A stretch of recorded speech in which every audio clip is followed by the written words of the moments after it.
और ये जो मेरी माएँ और बहनें बैठी है ना, ये भी निकलती है आशूरा के दिन हुसैन की मोहब्बत में। हाय हाय क्या मोहब्बत है तुम्हें। ज़ैनब तो बालों से अपने चेहरे छुपा रही थी और तुम मेकअप करके निकलती हो अपने हुस्न को बेनकाब करने के लिए। यहाँ रुक करके उनको भी कहना चाहता हूँ, हुसैन के नाना की शफाअत के तलबगारों, जब ये आशूरा के दिन बन संवर के मेरी बहनें निकलती है तो तुम भी इस प्लान से निकलते हैं। चलो धक्के देंगे, चलो छेड़ेंगे, चलो हाथ पकड़ेंगे। सोचो उस दिन ज़ैनब कुबरा की कब्र में, उनकी कब्र अनवर में क्या गुजरती होगी कि मैंने पर्दा बचाने के लिए अपनी चादर छिनवा दी थी। अल्लाह अकबर। मैंने औरतों के पर्दे का लिहाज करने के लिए अपनी बेटियों की चादर को छिनना गवारा करवाया था। बेटे भतीजे सब कुर्बान कर दिए थे। और मेरी कौम की बेटियां, ये ज़ैनब कुबरा कह रही होगी, मैं नहीं कह रहा हूं, मेरी कौम की बेटियां इतनी बेगैरत हो गई कि वो बन संवर कर आशूरा के दिन निकल रही है। नहीं नहीं, अल्लाह अकबर। हुसैनियत को समझो। हुसैनियत का दूसरा नाम दीन है, हुसैनियत का दूसरा नाम शरीयत है, हुसैनियत का दूसरा नाम कुरान पे अमल करना है। हुसैन ने कुरान का दामन कैसे पकड़ा, हुसैन ने कुरान का दामन कैसे थामा कि गला कट गया, सर तन से जुदा हुआ, लेकिन हुसैन का दिल कुरान से जुदा ना हुआ। हुसैन कुरान पर भी, कुरान नेज़े पे कुरान पढ़ते रहे। हमें क्या हुआ, हम आशूरा में भी नमाज छोड़ देते हैं, हम आशूरा में भी नमाज तर्क करते हैं। सुन्नियों क्या मुंह दिखाओगे, यहाँ सारी चिटिंग बाजियां चल जाएगी, वहां नहीं चलेगी। आज ये अब अपनी गुफ्तगू को समेट लो। कब तक दर्दे दिल कहा जाए, कितना कहा जाए, यही दुखड़ा लेकर तो आपके पास आते हैं। लेकिन अब इख्तिताम पर बात सुन लें। अल्लाह अकबर, अल्लाह अकबर। नमाज नहीं दामन में, हम जन्नती। रोजे नहीं दामन में, हम जन्नती। दाढ़ियां मुड़ा के गटरों में फेंक रहे हैं, हम जन्नती। यही गुरूर है ना तुम्हें जन्नती होने का।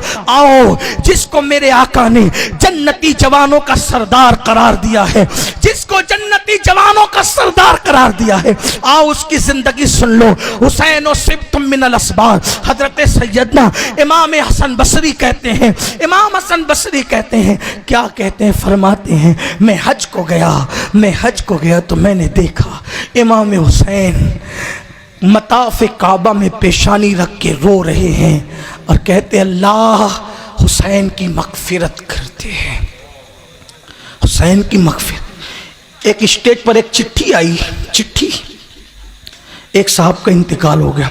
मैंने दुआ की अल्लाह उनकी मगफिरत कर दे। उनके मुरीद मुझसे लड़ पड़े, अब हमारे पीर साहब की मगफिरत की दुआ कर रहे हैं। मैंने कहा फिर क्या करूं, फिर क्या करूं। और मगफिरत की दुआ तो उसकी होती है जो गुनहगार होता है।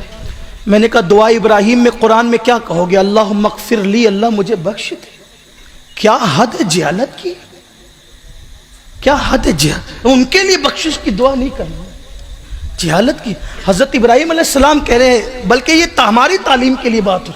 और हजरत इब्राहिम ही ने नहीं कहा, जाने इब्राहिम भी ये दुआ करते रहे, हमारे हुजूर ने ये दुआ की। क्या हो गया सुन्नियों, कुरान और सुन्नत से कितना दूर जाओगे, कितने रसूमात के पाबंद बनोगे। कहीं ऐसा तो नहीं कि दूर जाते जाते कहीं कुरान और सुन्नती से तुम्हारा रिश्ता ना टूट जाए। अल्लाह के रसूल ने फरमाया, मरने वाले के लिए दुआए मगफिरत ऐसे है जैसे डूबने वाले के लिए तिनके का सहारा। बहरहाल इमाम हुसैन दुआ करे, अल्लाह मेरी मगफिरत फरमा। कौन दुआ कर रहा है, इमाम हुसैन। रो रहे हैं, इतना रोए कि वो जगह आंसुओं से गीली हो गई। हज़रत इमाम हसन बसरी कहते हैं, मैंने जब वो सजदे से सर उठाया, मैंने कहा इमाम हुसैन से कहा, इमाम आपकी अम्मी सैयदा फातिमा, कोई शक है, आपकी अम्मी। और कौन सैयदा, नबी की 4 बेटियां थी, लेकिन सैयदा फातिमा से जो प्यार था, फातिमा तो बदा तो मिन्नी, फातिमा मेरे जिगर का टुकड़ा है। कैसी बेटी, जिगर, जिसके लिए हुजूर खड़े हो जाए, जिसके लिए हुजूर कहे तुझ पे मेरे माँ बाप कुर्बान, जिसके लिए कहे कि जिससे फातिमा खुश हो उससे अल्लाह खुश है। फातिमा जिससे नाराज है उससे अल्लाह नाराज है, वो फातिमतुज़ ज़हरा। इमाम हसन बस आपकी अम्मी फातिमतुज़ ज़हरा जन्नती औरतों की सरदार, आपके बाबा वलियों के सरदार खातिमुल विलायत अली, आपके नाना नबियों के सरदार, आप जन्नती जवानों के सरदार, आप मगफिरत की दुआ कर रहे हैं, अपने लिए रो रहे हैं। इमाम हसन ने कहा ये हराम है, अल्लाह का हराम, अल्लाह का घर है। तूने जैसा कहा मेरी माँ वैसे ही है, बेशक कोई शक नहीं, मेरे बाबा भी वैसे ही, कोई शक नहीं, मेरे नाना भी वैसे ही, कोई शक नहीं, मेरा भाई भी वैसे ही, कोई शक नहीं, मैं भी वैसा हूं, कोई शक नहीं। लेकिन ये अल्लाह का हरम है, यहाँ माँ बाप की मनकबत पढ़ने की जगह नहीं है, यहाँ रो कर अल्लाह को मनाने की जगह है, मुझे रो लेने दे। ये फिक्र हुसैन। कभी हमें भी रोना आया? जिसने पैदल 25 हज किए वो मगफिरत के लिए यूं रोए, जिसको पैदा होते ही जन्नती जवानों का सरदार बना दिया जाए वो मगफिरत के लिए यूं रोए, जिसके बारे में हुसैन और सिबतुम मिनल अस्बात कहा जाए वो मगफिरत के लिए यूं रोए। ईमान वाले सीने पे हाथ रख करके सोचो, कभी हम भी अपनी मगफिरत के लिए रोते हैं, कभी हम भी अपनी बख्शिश के लिए रोते हैं, कभी हम भी अल्लाह को मनाने के लिए रोते हैं। सुनियो, अपने हाल पे रहम करो।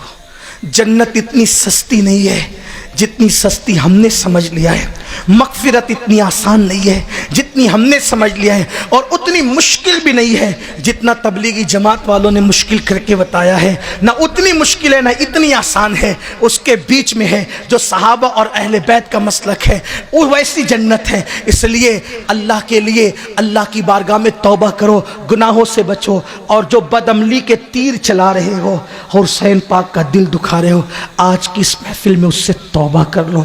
मौला हुसैन से कहो मेरे मौला भूल हो गई, हम आपकी बारगाह में माफ़ी तलब करते हैं, आपके नाना की बारगाह में माफ़ी तलब करते हैं, आपके रब की बारगाह में माफ़ी तलब करते हैं। कल की सुबह एक नई सुबह हो।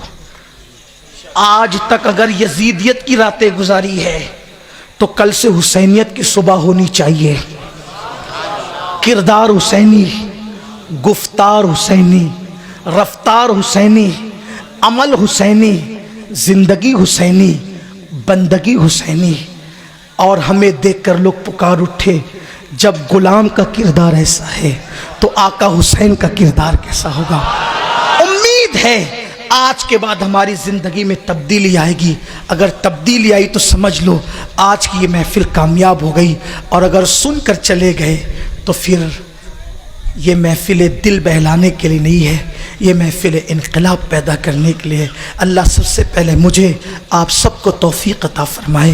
गुफ्तगू के दरमियान अगर कोई गलती हो गई हो अल्लाह माफ़ कर दे। फिर मेरे इमाम का वही दो मिसरे, क्या बात रज़ा, क्या बात रज़ा, क्या बात रज़ा, उस चमनिस्तान करम की ज़हरा है कली जिसमें हुसैन और हसन फूल